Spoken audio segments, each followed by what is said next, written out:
in, settling on, there was a tribe called Golar. And out of that Golar comes the word Gullah. We know that there was a tribe called Gizi, and out of that came Geechee.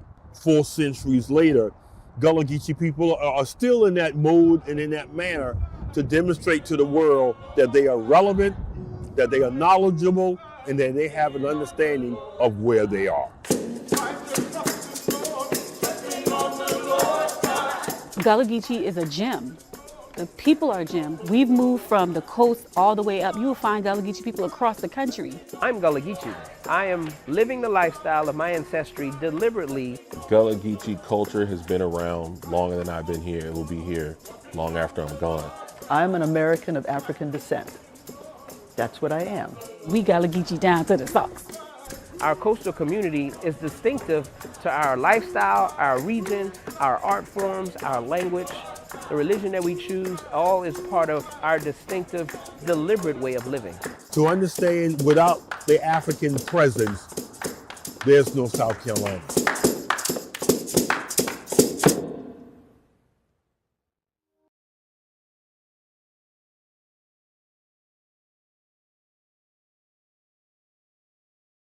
I am Intisar Faulkner. And I'm Billie Jean Shaw, and we are so happy to have you here with us today as we tell you all the ins and outs into how Before Bondage was birthed.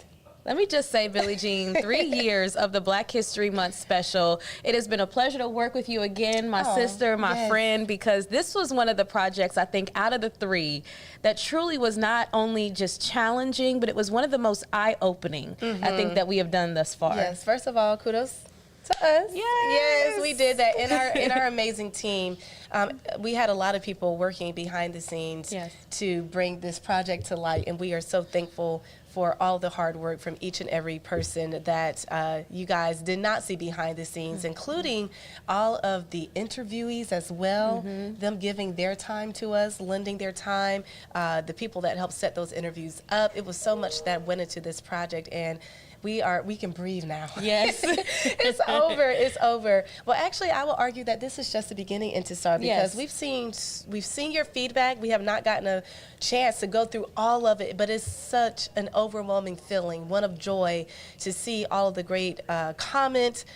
People say they cried, they had a conversation, people, watched it together. We'll get into our watch party in just a few moments, but it feels good. We received the love. We definitely received the love, so thank you so much. Yeah, I appreciate the love and support. We really worked hard on this, as Billie Jean said. It took a team effort, so many of us behind the scenes, long hours, and I think some of the most touching, I've gotten to kind of skim over a few, as you mentioned, it's been an overwhelming outpouring support and love, but seeing the conversation starters for a lot of families. I saw a lot of comments saying, this was that, conversation starter for me and my loved ones, me and my children, to talk about the past. And I think that is something that Billie Jean and I truly wanted for the households in our community, was for this to be an open conversation, an open dialogue, and some new knowledge. Yeah, it was. And we also wanted to make sure that we were setting the narrative straight. That was so important to us. I mean, we're Black women. We've learned about Black history all of our lives, in and out of our homes. But there seems to always be, especially when it's amongst the public, just this misconception and this narrative that's not right about how our ancestors were, their character. They weren't savages, they weren't dumb, they weren't just ignorant and just, I'm gonna do what you told me to do, master. It wasn't that. They were intelligent, bright people that were people. Yes, during a certain time, Black people were looked at as property, but they were people. They had families, they had children, they raised families, had to give away their children, they were married, they went to church. They created songs that we're still singing today. Absolutely. And they had aspirations and dreams. Aspirations, dreams, inventions. Yes. Just intelligence, knowledge, power, and skill, as we heard Michael Allen repeatedly say in the special. Michael Allen, he was kind of the opener for this project, right? He brought us in, he let us know from the beginning what Gullah Geechee means, where it derived from. And let me just say, Michael was such a gem to this project. He was so knowledgeable. And to hear it, you know, someone also not only that was giving us this knowledge for the special, but when we learned about Michael himself and the hands and the part that he had in, you know, Charleston and the history of the Gullah Geechee people that is now showcased there. I mean, he's been in the game for decades now, making those things that you now see, the International African American Museum, the Gullah Geechee Corridor. He was part of those first steps of making that into fruition. And you're talking about a man that knows that God put him on this earth for this purpose. Like, he is walking in his purpose. He enjoys it. Michael was available anytime we had a question, anytime we needed to go deeper to understand a part of a story or the history. I mean, he sat and broke that thing down like he was a teacher. And I would argue he is a teacher. No, he is. Yeah, definitely. So one of the things that we talked to Michael, let me just say this. We talked to Michael for about about a good 2 hours. 2 hours. Actually, we need to find a way to post our raw interview so you guys can see it. We have to do some editing to them, but he gave us so much information. But it's TV news, so you know you only have a limited amount of time when it comes to local news. But we picked out the best parts to really tell the story. And one of the things that you guys did not get to see, if you may have noticed in this special, Michael at one point was holding a basket. And this basket represented the Gullah Geechee culture, and the story that he gave us behind it was beautiful. So here's a bit of that. Well, if you look at an old historic map or atlas of West Africa, you will see regions highlighted on the map as the Windward Coast, the Rice Coast, or the Gold Coast. Today, modern countries of Guinea-Bissau, Liberia, Nigeria, and Sierra Leone and Ghana is in the same geographical area today.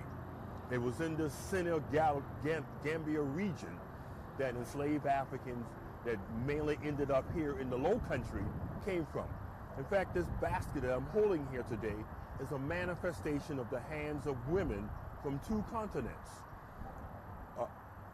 The middle section that you see here was woven by women from Sierra Leone with a color pattern in their weaving.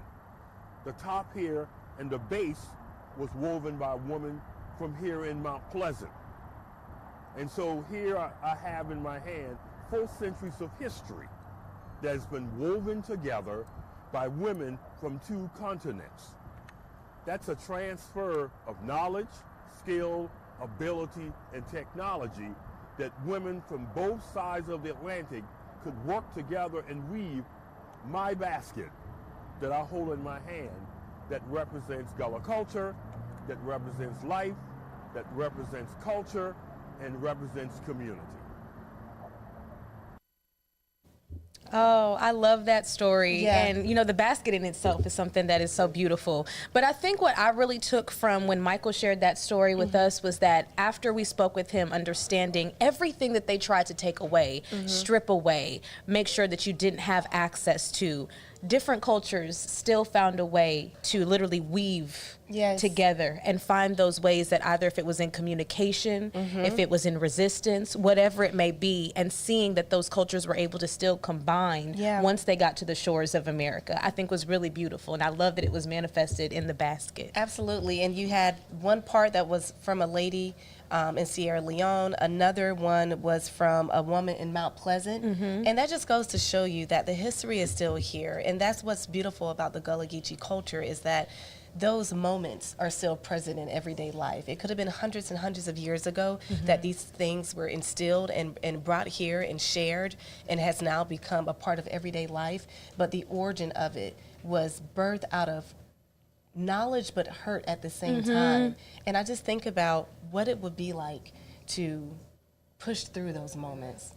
And look at the beauty and the history we have with the baskets, with the food, with the language. And I think that was so impactful and eye-opening for us to go into the deep dark detail of how this culture was built. Very much so. And like you said, the origins. So even when we weren't allowed to speak our language, our native tongues, and of course separating us to where we couldn't communicate with one another. So you had the enslaved coming from different countries, different parts of life, and it was purposeful that they kind of combined them all together to where they couldn't communicate, they couldn't rebel. But still we found a way, once we made it to the shores, to communicate, create our own language and dialect that is still very much present today. Dr. Jessica Berry was able to school us on the Gullah Geechee language. Yes, she was. It was so cool. So she actually talked about, which was a vulnerable moment, and we heard this from a lot of people we interviewed, how speaking the language, having that accent, and being able to, again, speak that second language because it is an official language, sometimes they were shamed for that. They were mocked. They were told they weren't speaking properly and it was incorrect and it was wrong. But now that there's this big push to take the culture back, Dr. Jessica Berry is a part of that, and she shared this cute story about a conversation she had with one of her little cousins. I speak the Gullah language. That's okay. I own the Gullah traditions, and that's okay. Because what that does for your confidence, what that does for what you end up doing professionally, could dramatically change for a child once they understand who they are at their core. So that's really important. And a quick story, a little girl, one of my cousins, she's like, I don't know, 4th grade, but in class they asked her, well, what language do you speak? And she raised her hand and she said, I speak Gullah. And the teacher was like, and she said, I learned that from my cousin because she said we Gullah Geechee down to the socks, right? I mean, and so how cool at a 3rd or 4th grade that she understands who she is. And yeah, she might code switch, but it's because she wants to. It's not because she's disowning who she is. So I do it for that reason, for the churn, because we call them churn, for the churn, to learn who they are. It's not because.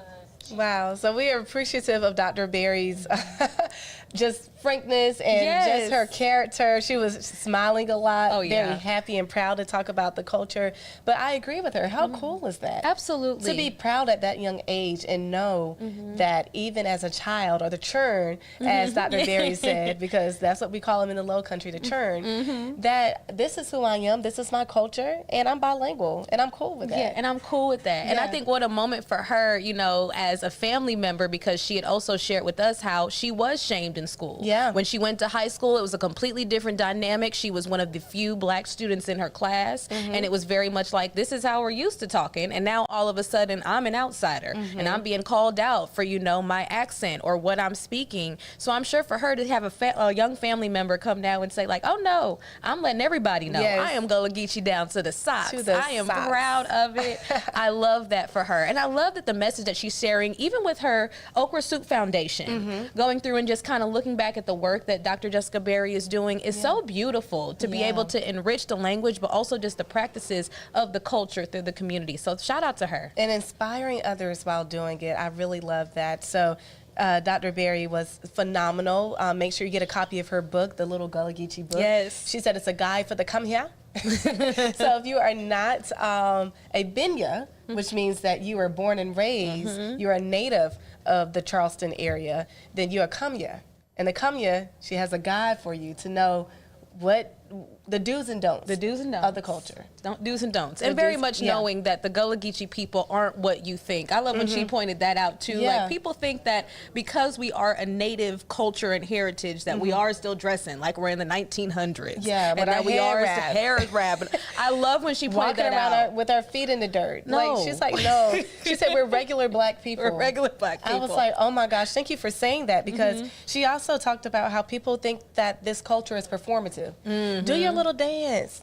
Say, how do you say so-and-so? Say it in your accent, you know? And it's just like, that's offensive. Yeah, you wouldn't go to France and tell people to speak French and just do your little accent. Yeah. You know what I'm saying? You wouldn't go to Germany and say, oh, just, you know, speak German, do your little, so it's the same way. Or you don't like when you're family from New York and you're in the South and you say something a certain way and they're like, say it again. Like, you get offended because, oh, you got a country accent. Right. You don't like that. Yes. So I thought that she did a really good job of making that relevant and letting people know, like, don't do that. That's actually offensive.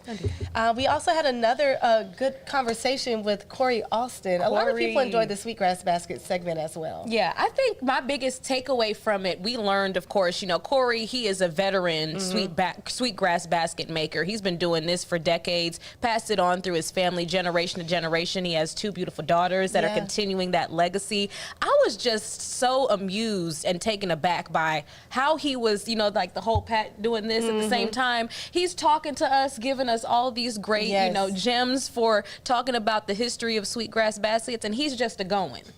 Not even looking.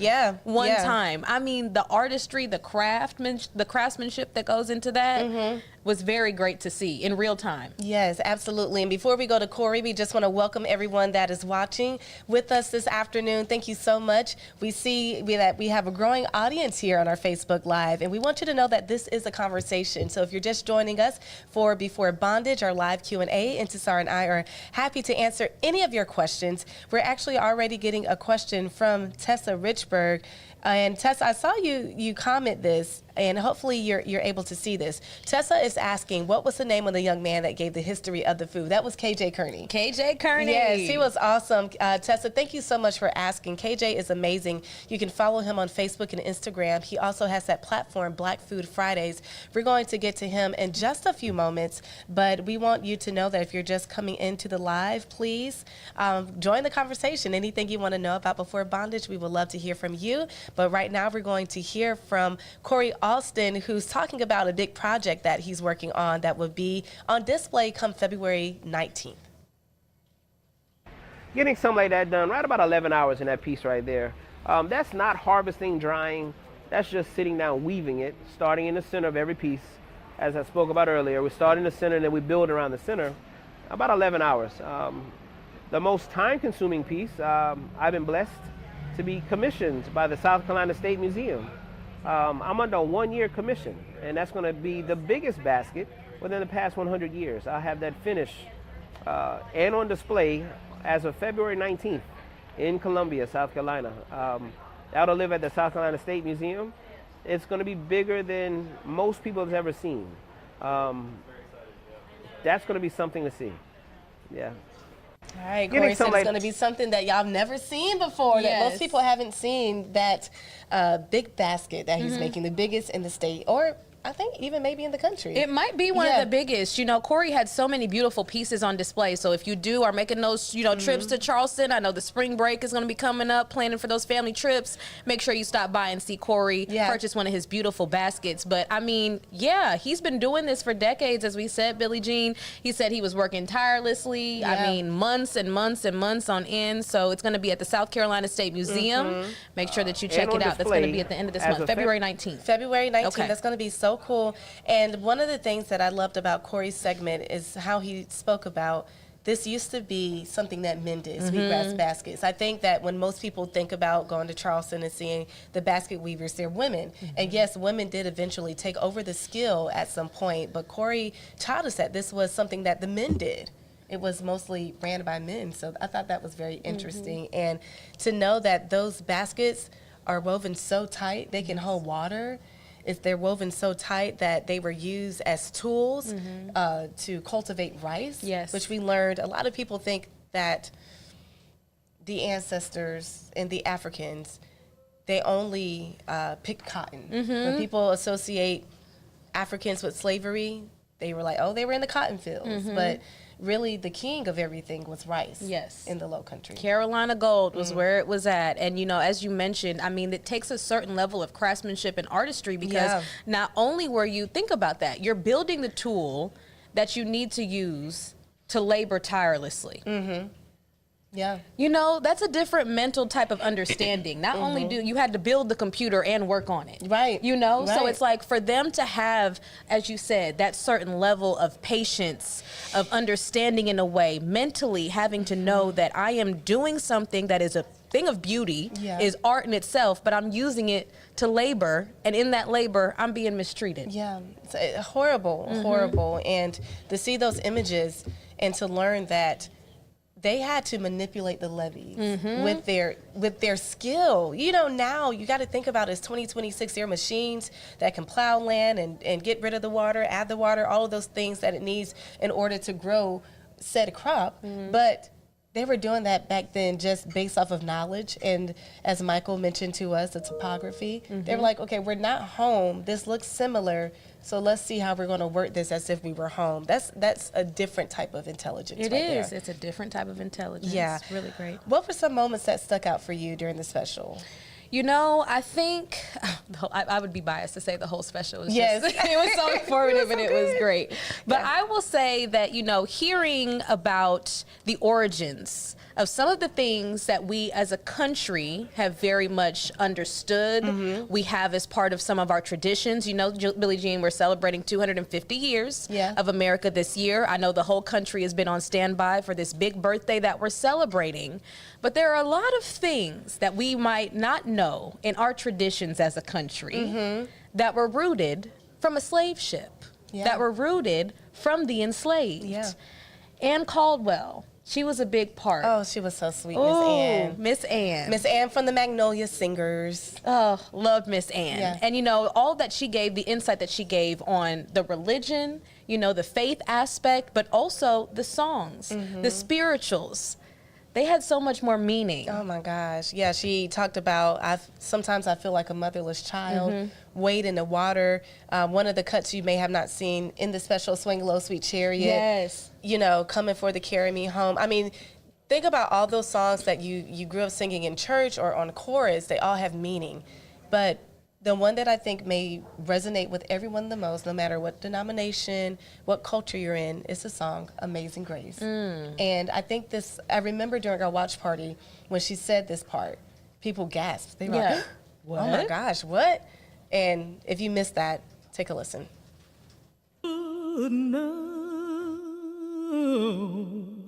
The song Amazing Grace.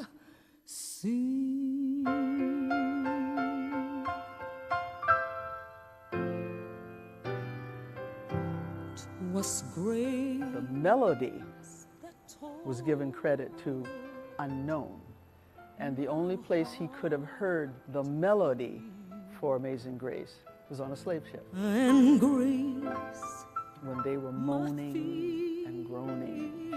is relief. Amazing Grace was born as a result of the ancestors who came across from the Middle Passage. They were singing even then.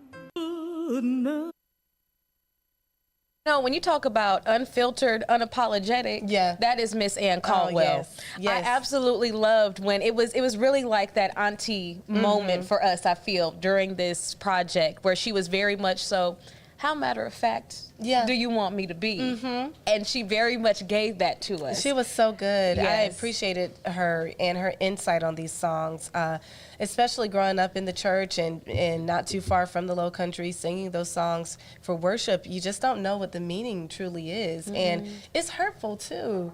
Like when you really listen to the lyrics, Amazing Grace, and then she's saying that the melody came from the moaning and groaning of the enslaved on the ship. It just How gave me sweet the chills. sound. How sweet the sound. How sweet the sound. That's crazy. That's crazy. It's crazy wild. Wade in the water, escaping. And during the special, she talked about how there were alligators and all kind of diseases and bugs and all those things in the water. But they wade in the water and they chose risking their life in that way just to get the freedom. Yep. And so it's heavy. It's heavy. And I think that that's something that most people probably don't think about from our perspective. Doing this story, listening to these details is not just like all right, and cut, we're done. Okay, see you guys later. We're back at it. Yeah. This was heavy. Very heavy. It was emotional.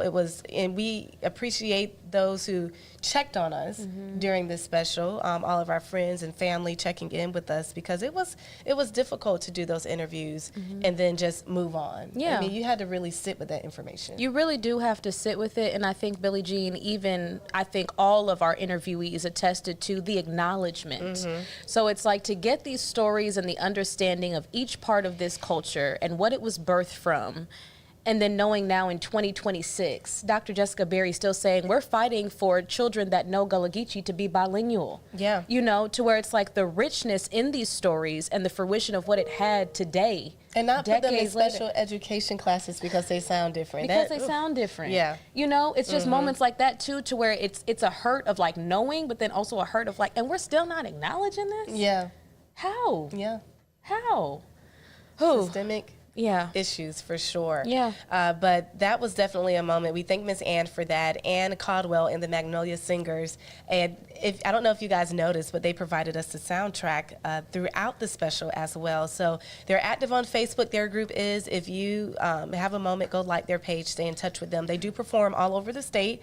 So, and they book people. So if you're looking for a great spiritual Gullah Geechee rooted choir, make sure you call out to Ann Caldwell and the Magnolia Singers. They were great. Another moment that was so touching, and it gave me chills, you as well, was talking to Kevin with the city of Charleston, who was the historian in our piece, along with Michael, about how even after death, the enslaved were still in bondage.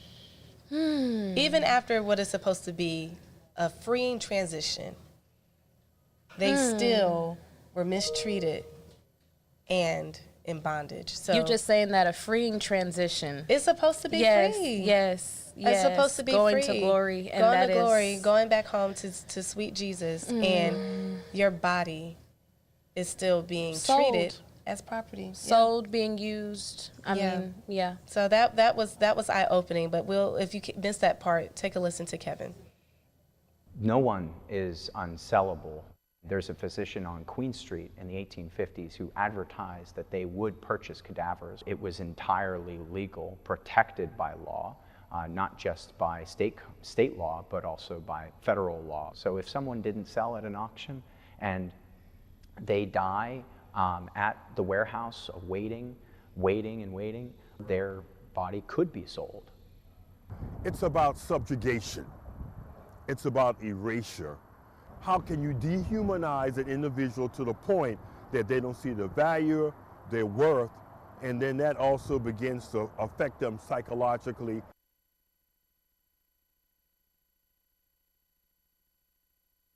Something else for me, Billie Jean, and I'm sure it might have been like this for you through the process. As you mentioned, there's certain things that we learn, not only from curriculums, but from our families. We both come from families that are very honed in on, we're going to know our history, where we came from. But it's something about when you hear it out loud.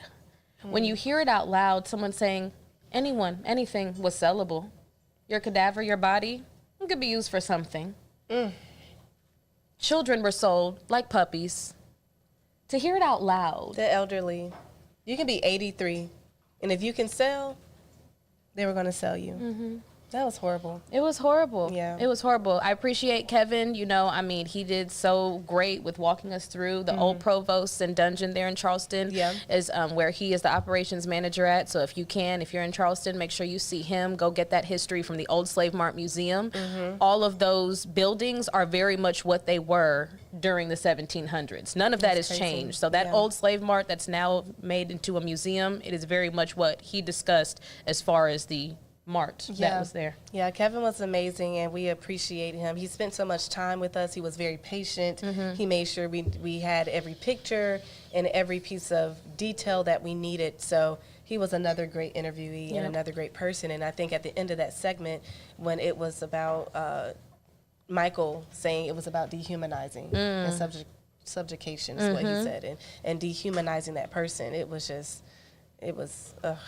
I know we keep not finding all the words because it's still kind of difficult for us to talk about, but it definitely was eye-opening for sure. But what was also eye-opening was KJ Kearney. So obviously our segment was called Before Bondage. And I want to clear something up really quick because people were like, oh, you guys still talked about slavery. And yeah, we had to talk about it. You can't talk about the culture. You can't talk about who you were before without the moment of during. But the And whole how we got here. How we got here. But the whole point was before bondage, we were a people of knowledge, power, and skill. And that who we were before was used for us during bondage, but it continues even after freedom to be used and has created the Gullah Geechee culture. So we appreciate the questions about that, and yeah, that's what it was all about. But in one of our segments, we thought it would be nice for everyone we talked to speak about, if you could complete the sentence before bondage, what would it be? And everybody went through it. You can go back and see everyone's response online. But KJ's just really was like, I don't even have a follow-up question to that. I need to sit in that for a moment. Sit in it. It made you think. Yeah, yes, it did. So take a listen. Before bondage, we were free, right? We did not have trauma. We were not oppressed in the same ways that we are now, right? And I don't think we understand how deeply ingrained colonization and white supremacy and enslavement has affected every single thing we do. And I can only imagine what it is to have lived a life where that wasn't even a thing in your past. Wow.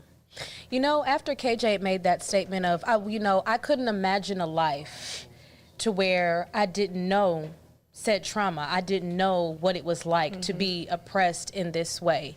Could you imagine? Because even within the special, as we have pointed out, the reasoning, the mindset, the innovation, the skill, what that could have been if slavery never took place. Yeah.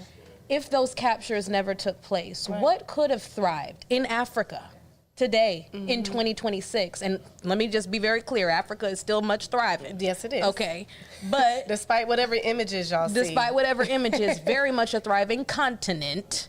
Not country, continent. But, to think about that as to what would have been in today's day and age. But I think he also makes a valid point that sometimes, I know, I've heard it. Why are we still talking about slavery?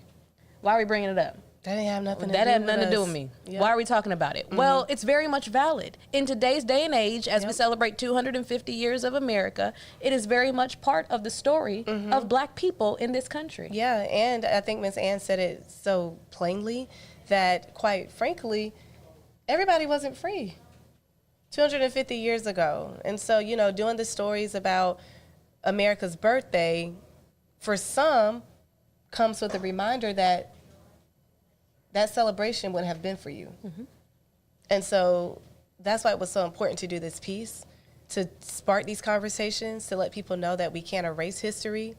The word erasure came up a lot of times from our interviewees. We can't erase this history, and it is traumatic, and it does pass down, as Black people, even today in 2026, knowing that that mindset still lingers amongst some.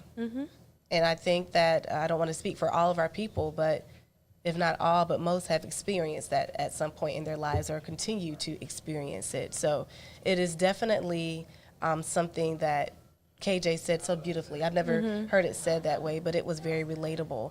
Other highlighted moments from the special I thought were absolutely amazing is that we had the opportunity to have the Moxie host a watch party for us. Yes, this was awesome. Thank you so much to Moxie, Rachel, and her team over there. Rachel's the GM there. Yes, she is the GM over at the Moxie downtown. Ebony Page, all of you that made that possible on such a quick turnaround. We truly appreciate it. There's some of the team members and all the community that showed up and showed out to come watch with us, give us some feedback, celebrate with us.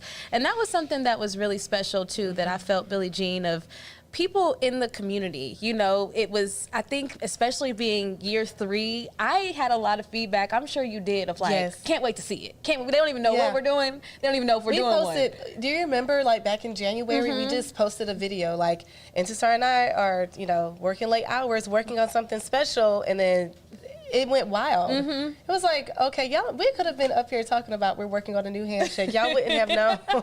But we have received all the love for sure, and it was so cool. Oh yeah, that was our custom drink that we had. Yeah, we had a signature cocktail, Yes. the Gullah Sunset, and guess what? It is actually available. So if you, your friends, the girls, I know it's Valentine's weekend, you got Galentine's plans, Yes. head over to the Moxie because the cocktail is actually going to be featured on their menu the whole month of February. Yes. So if you ask for the Gullah Sunset, you know, it's a really great drink. It was delicious. But yeah, thank you to Rachel, Ebony, Joe, the whole team over there For putting curating that together. that was amazing. Yes, please go and support the Moxie. That was so cool, and that was so neat. And honestly, y'all, like I said, today, I said I'm going to do it today.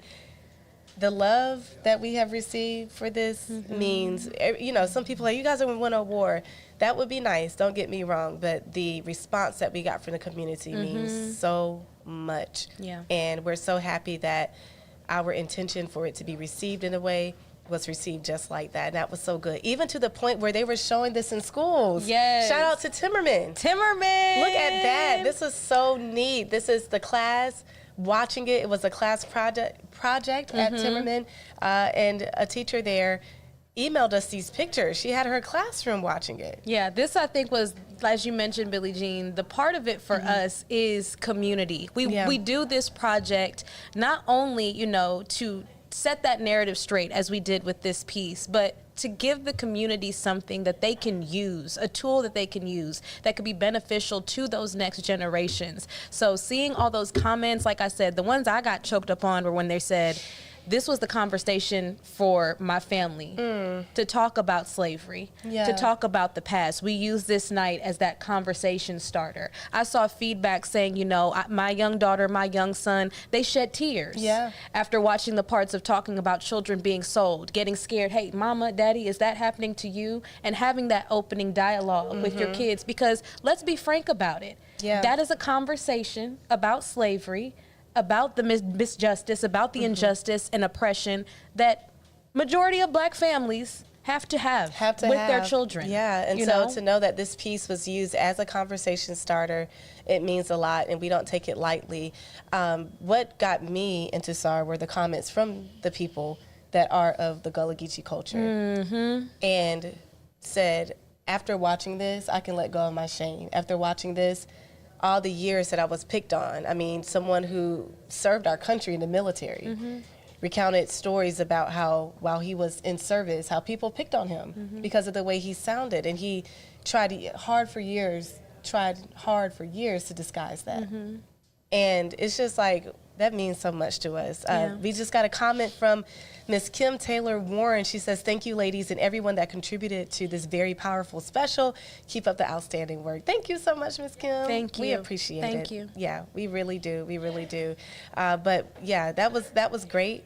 We are continuing to share content from it. We'll be sharing some of the digital moments on air as well. Yes, we're going to have truly all those coming up. So please, if you do have any questions, even after today's Q&A, continue commenting. Billie Jean and I, as we said, we felt the love, support, the comments. We're going to spend the next week kind of diving in, answering some of those questions if we can, but continue to ask questions. Give us your feedback. This is truly what we love. Once this all comes to fruition and, you know, it airs, this is the part for me that it's like not basking in the we did it so much as like, wow, this was really received. It was the really way that we received. wanted it to be. Absolutely. And I know that a lot of educators out there have commented and shared that they want to show their class. Listen, we're open to come speaking to your class too. Just send us an email. It's still Black History Month. I know that we're airing the Olympics here at WIS, but that actually gives us a little bit more time to come out and visit your class because we don't have shows. But you can still catch our digital shows that we're having. But yeah, if you have any questions or if you would like for us to come out and talk to your class, we'll love to do that too. Absolutely. Yes. Yay, yes. I'm so proud of us, sis. Yes. And thank you to everyone for tuning in. Continue to send us feedback. And we've been getting your emails as well. Y'all have been sending us some good lengthy emails about the Gullah Geechee culture and what you experienced and what you saw. We are reading them all, everyone. We are going to get back to you. So thank you for your patience. And we look forward to doing it again next year. On to next year. Yes. All right. Thank you, everyone, for tuning in. Have a great afternoon. In zeroing on there was a tribe called Golar. And out of that Golar comes the word Gullah. We know that there was a tribe called Gizi, and out of that came Geechee. 4 centuries later, Gullah Geechee people are still in that mode and in that manner to demonstrate to the world that they are relevant, that they are knowledgeable, and that they have an understanding of where they are. Gullah Geechee is a gem. The people are a gem. We've moved from the coast all the way up. You will find Gullah Geechee people across the country. I'm Gullah Geechee. I am living the lifestyle of my ancestry deliberately. Gullah Geechee culture has been around longer than I've been here. It will be here long after I'm gone. I'm an American of African descent. That's what I am. We Gullah Geechee down to the socks.